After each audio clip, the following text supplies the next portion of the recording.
ماں تیری کمی ہے، ماں تو نے فاقے کیے مجھے بڑا آدمی بنا دیا۔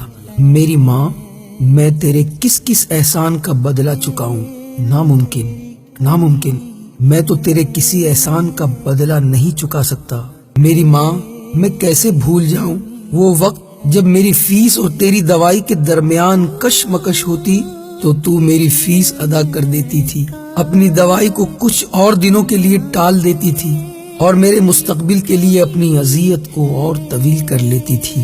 اے میری ماں، مجھے یاد ہے جب گھر کے حالات سے تنگ ہو کر میں نے نوکری کی، اس دن کی مزدوری تیرے ہاتھ میں رکھی تو کتنی دیر میرا ہاتھ تھامے روتی رہی اور مجھ سے ناراض ہوئی کہ کچھ بھی ہو جائے تم نے مزدوری نہیں کرنی، بس پڑھنا ہے چاہے حالات کچھ بھی ہوں۔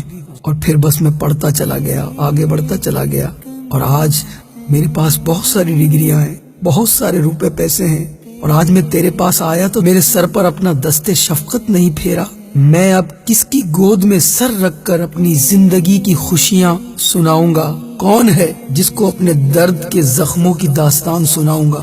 میری ماں ہے میری ماں۔ اور اس کے بعد میں اپنی ماں کی قبر پر پھوٹ پھوٹ کر رونے لگا۔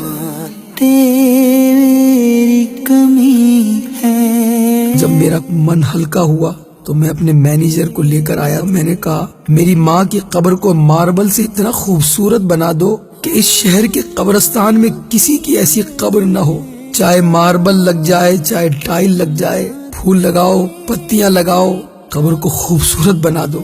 قبر باہر سے تو بہت خوبصورت بن جائے گی، شہر کیا ملک میں اس سے زیادہ خوبصورت قبر نہیں ہوگی، لیکن قبر کو اندر سے خوبصورت بناؤ۔ وہ سفید لباس میں موجود نہ جانے کون بزرگ تھے کہ میں ان سے متاثر ہوئے بغیر نہ رہ سکا۔ میں نے پوچھا لیکن بابا جی اندر سے قبر کیسے خوبصورت بن سکتی ہے؟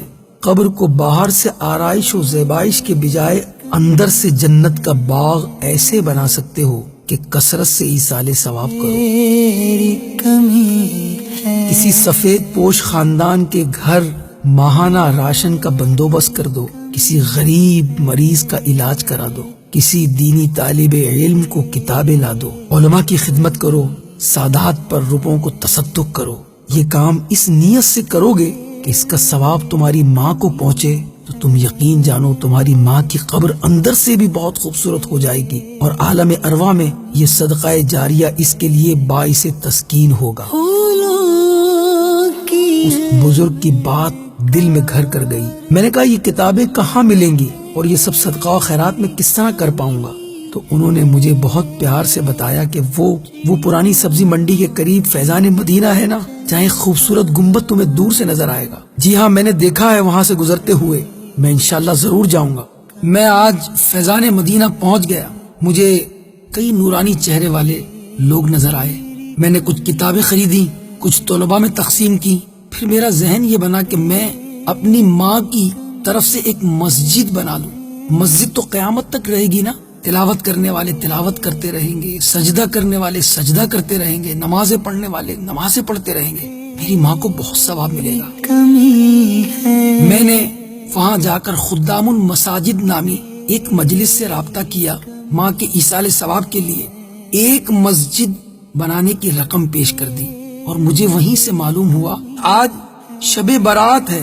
میں وہیں سے قبرستان اپنی ماں کی قبر پر پہنچ گیا۔ میرے میٹھے میٹھے اور پیارے پیارے اسلامی بھائیوں، اللہ کی راہ میں صدقہ و خیرات کیجیے اپنے والدین کی طرف سے۔ ایصال ثواب کے لیے ایک بہت بڑی رقم صدقہ کی ہے، تو گویا مجھے یوں لگ رہا تھا کہ میں نے اپنی ماں کی قبر کو صرف باہر سے ہی نہیں بلکہ اندر سے بھی روشن کر دیا ہے۔ میرے میٹھے میٹھے اور پیارے پیارے اسلامی بھائیوں، اللہ کی راہ میں صدقہ و خیرات کیجیے اپنے والدین کی طرف سے۔ اللہ ہمیں عمل کی توفیق مرحمت فرمائے۔ کمی ہے۔